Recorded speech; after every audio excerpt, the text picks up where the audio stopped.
កំពុងធំ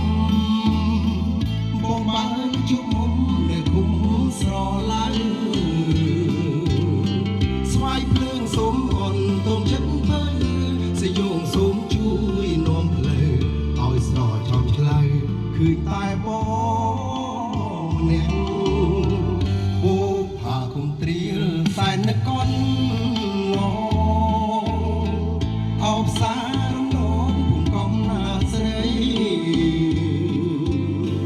ជ្រនាងសូមធ្វើជាសាស្រី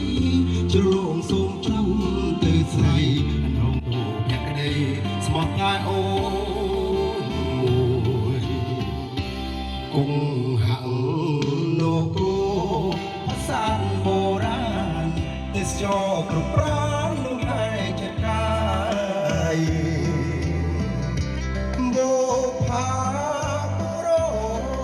ចំណូលនីរដៃ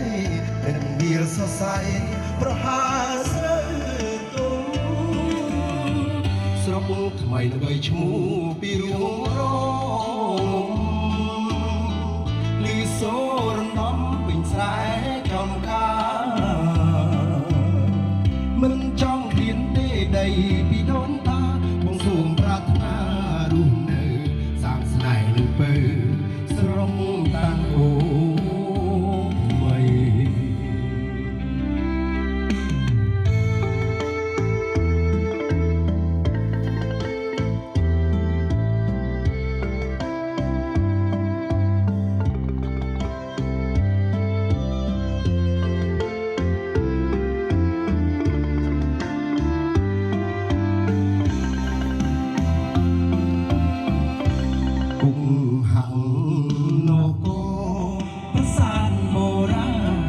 ទេសចរគ្រប់ប្រាណនឹងឯចរកាយបោផាពុរោចំណោនីរដៃនឹងវាសរសៃប្រាស្រូវទុំស្រុកថ្មីល្បីឈ្មោះ